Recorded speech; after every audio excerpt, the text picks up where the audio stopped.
Hello dear student, आज की इस वीडियो में हम बात कर रहे हैं मैक्रो इकोनॉमिक्स का यूनिट नंबर 2 के बहुत सारे एमसीक्यूज़ के साथ हम बात करेंगे।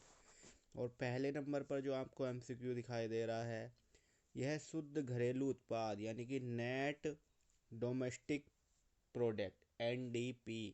ये क्या होता है भैया? तो नेट डोमेस्टिक प्रोडक्ट जो है आपका, हमेशा ध्यान रखिए, जीडीपी से इसका संबंध होगा।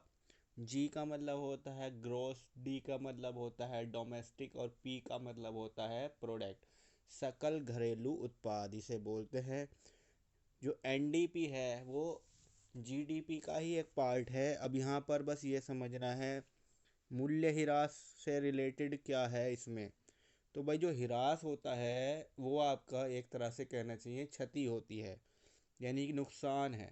और नुकसान को अगर आप जोड़ लेंगे तो आपकी एनडीपी निकल के आ जाएगी। ठीक है भैया, आगे का क्वेश्चन है, यानी इसका जो आंसर होगा आपका डी ऑप्शन है। क्वेश्चन नंबर 2, भारत में राष्ट्रीय आय यानी कि नेशनल इनकम का जो आकलन किया जाता है वो किसके द्वारा किया जाता है?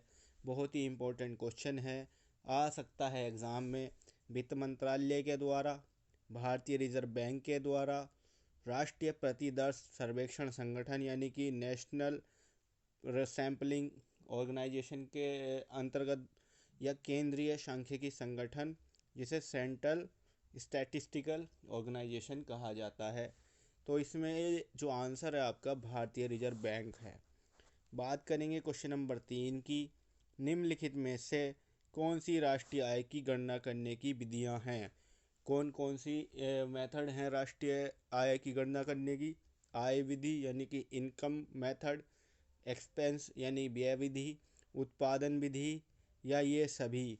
तो ऑप्शन नंबर इसका है आय विधि। ठीक है भैया, तीसरे का ए। क्वेश्चन नंबर 4 की बात कर रहे हैं हम। जीएनपी यानी कि ग्रोस नेशनल प्रोडक्ट, और एमपी का मतलब होता है मार्केट प्राइस, ये किसके इक्वल होता है? ठीक है, चौथा नंबर का क्वेश्चन है। तो जीएनपी मार्केट प्राइस माइनस घिसावट, जीडीपी एमपी प्लस विदेशों से शुद्ध साधन आय, जीएनपी प्लस अनुदान, यह उपयुक्त में से कोई नहीं। भाई ये ऐसे क्वेश्चन हैं जो आपको पढ़ने ही पड़ेंगे, इसके अलावा इनका कोई और चारा नहीं है। तो gross domestic period market price पर जो है उसमें यदि आप विदेशों से शुद्ध साधन आए, बी ऑप्शन को यहाँ पर आंसर रखा गया है। आगे बात कर रहा हूँ क्वेश्चन नंबर 5 की। निम्नलिखित में से क्या सत्य है, यानी ये कौन सा जो इसमें ऑप्शन है वो सही है? अभी हमने क्वेश्चन नंबर 1 पर भी इसको पढ़ा हुआ है, तो यही से समझना है। जीएनपी यानी gross national product equal to GDP plus घिसावट। दूसरा है NNP equal to GNP plus घिसावट। NNP net national product equal to gross national product minus घिसावट। तो इसका आंसर जो है आपका ऑप्शन नंबर सी सही है भाई। Question number 6, net national product market, तो इसमें कौन सा ऑप्शन सही रहेगा? तो इसका ऑप्शन नंबर सही है A, G N P M P minus घिसावट। ठीक है, ये ऊपर भी यही क्वेश्चन है, इनको आप अच्छे से समझ लीजिए। नेट नेशनल प्रोडक्ट की बात जब की जाएगी तो ग्रोस नेशनल प्रोडक्ट में से घिसावट को माइनस किया जाएगा, इतना आपको समझना है। चलिए आगे चलते हैं 7वें क्वेश्चन। तो भैया ये 7वां क्वेश्चन है N D P F C, ठीक, फिक्स्ड कॉस्ट।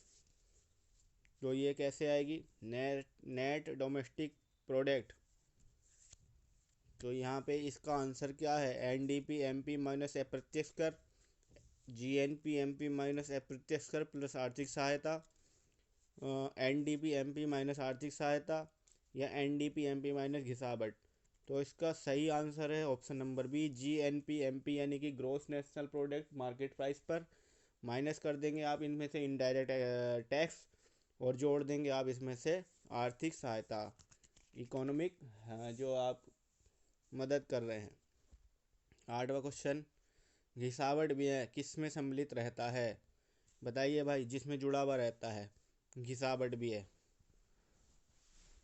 9th नंबर का क्वेश्चन है, तो NNP-MP, GNP-MP या NNP-FC, तो यह है GNP-MP। ओके भाई, आगे बढ़ते हैं। क्वेश्चन नंबर 9, साधन लागत पर शुद्ध राष्ट्रीय उत्पाद को क्या कहा जाता है? शुद्ध राष्ट्रीय उत्पाद यानी कि नेट नेशनल प्रोडक्ट NNP की बात चल रही है। साधन लागत पर, तो यहाँ पर सकल निवेश कहेंगे उसे या राष्ट्रीय आय, तो इसका आंसर सही है राष्ट्रीय आय। सकल घरेलू उत्पाद यानी कि GDP का क्या मतलब होता है? किसी देश में गृहिणियों द्वारा किए गए कुल उत्पादन का मूल्य, घरेलू उपयोग के लिए किए गए उत्पादन का कुल मूल्य, किसी देश की सीमा के अंतर्गत उत्पादित वस्तुओं व सेवाओं का कुल मूल्य। यही इसका सही आंसर है, option number C. Question number 11 देखिए बड़े ही प्यार से, निम्नलिखित में से सही उत्तर का चयन कीजिए। और यह क्वेश्चन मैंने समझता हूँ 3 से 4 बार तो अब तक आ चुका है।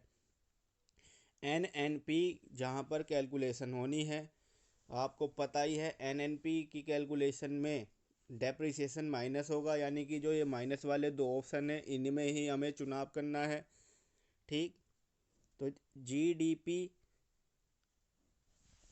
Plus NFIA minus depreciation, NNP equals to GDP minus NFIA minus depreciation. तो क्वेश्चन नंबर 11 का आंसर सही है पहले नंबर का, GDP plus NFIA minus depreciation. भैया अगला क्वेश्चन देखेंगे 12वां, तो यह राष्ट्रीय आय के बढ़ने का अनुमान लगाया जाता है उत्पादन के बढ़ने से, रोजगार के बढ़ने से, निर्यात के बढ़ने से या उपभोग के बढ़ने से। 12वें क्वेश्चन का आंसर है उत्पादन के बढ़ने से। चलिए क्वेश्चन नंबर 13 देखिए, निम्नलिखित में से कौन राष्ट्रीय आय है? साधन लागत पर GNP, साधन लागत पर GDP, साधन लागत पर NDP या साधन लागत पर NNP। 13वें क्वेश्चन का आंसर आप जानते ही हैं, साधन लागत पर GNP। इसका अगला क्वेश्चन है 14वां, निम्नलिखित में से कौन सा NNP है? NNP मतलब नेट नेशनल प्रोडक्ट यानी कि शुद्ध राष्ट्रीय उत्पाद। तो आपको बार बार 6 के बारे में बता रहा हूँ, 6 यानी कि डेप्रिसिएशन। तो इसमें कौन सा आंसर होगा आपका? GNP माइनस पूंजी 6, बिल्कुल सही। ठीक है, आगे चलते हैं। एक लेखा वर्ष में यानी एक अकाउंटिंग ईयर में किसी देश की घरेलू सीमा में सभी उत्पादों द्वारा जितनी भी अंतिम वस्तुओं और सेवाओं का उत्पादन होता है उनकी बाजार कीमत के योग को कहा जाता है GDP। GDP तो इसका आंसर है ही, लेकिन कौन सा आंसर है यही हमें देखना है। Question number 15, GDP-FC। ठीक है भाई, बढ़ूँ आगे। 16वां क्वेश्चन, सीमांत उपभोग प्रवृत्ति के बारे में निम्नलिखित में से कौन सा कथन सही है? ये क्वेश्चन आ भी सकता है।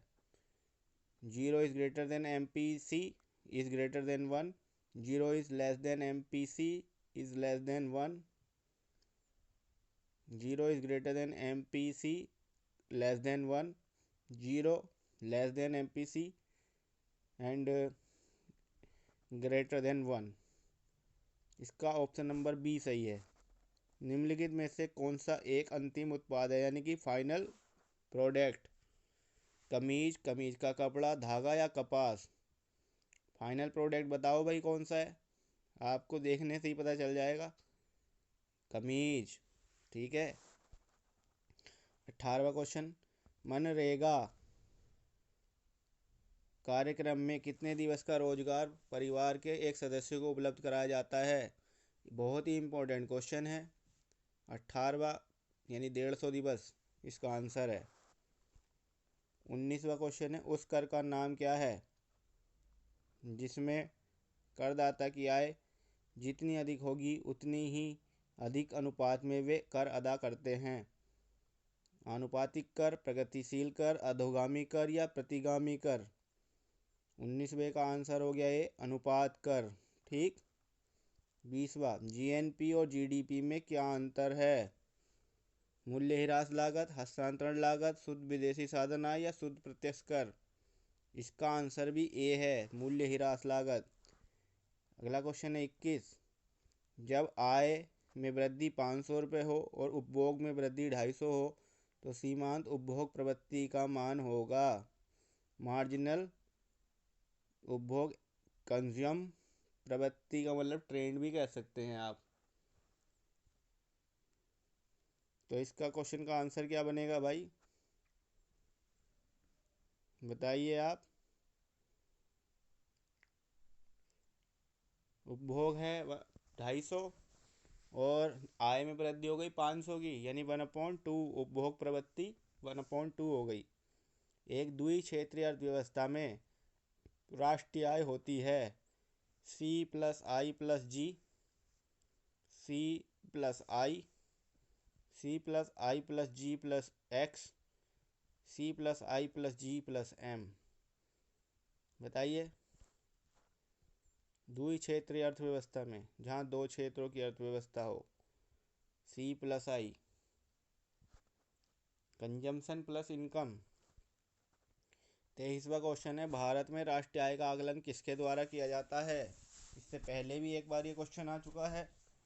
23वें का आंसर है, राष्ट्रीय आय की बात चल रही है यहाँ पर देखिए, वित्त मंत्रालय द्वारा, भारतीय रिजर्व बैंक द्वारा, राष्ट्रीय प्रतिदर सर्वेक्षण संगठन द्वारा, केंद्रीय सांख्यिकी संगठन द्वारा। यहाँ आंसर है केंद्रीय सांख्यिकी संगठन।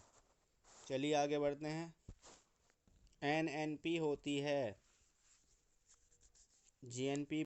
23वां क्वेश्चन है, भारत में राष्ट्रीय आय का आकलन किसके द्वारा किया जाता है। इससे पहले भी एक बार ये क्वेश्चन आ चुका है। 23वें का आंसर है, राष्ट्रीय आय की बात चल रही है यहाँ पर देखिए, वित्त मंत्रालय द्वारा, भारतीय रिजर्व बैंक द्वारा, राष्ट्रीय प्रतिदर सर्वेक्षण संगठन द्वारा, केंद्रीय सांख्यिकी संगठन द्वारा। यहाँ आंसर है केंद्रीय सांख्यिकी संगठन। चलिए आगे बढ़ते हैं। NNP होती है GNP प्लस मूल्य ह्रास, GNP माइनस मूल्य ह्रास, GNP अपॉन जनसंख्या, या इनमें से कोई नहीं। देखिए, GNP अपॉन जनसंख्या का मतलब होगा प्रति व्यक्ति आय।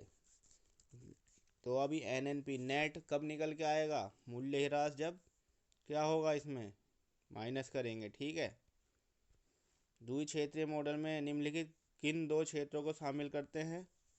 अभी बताया था, परिवार फर्म को, सरकार फर्म को, सरकार परिवार को, या विदेशी क्षेत्र प्लस फर्म को। बताइए। 25वें का आंसर है परिवार और फर्म को। 26वें का आंसर क्या है, पहले क्वेश्चन पढ़ लेते हैं। मूल्य ह्रास को किस रूप में व्यक्त कर सकते हैं, लाभ में, व्यय में, जमा में, या पूंजी में। तो इसका आंसर है व्यय में। ठीक है भैया, ये आपके पास 26 क्वेश्चन हो गए। थोड़ा बहुत कंफ्यूज होने की स्थिति में मत रहिएगा।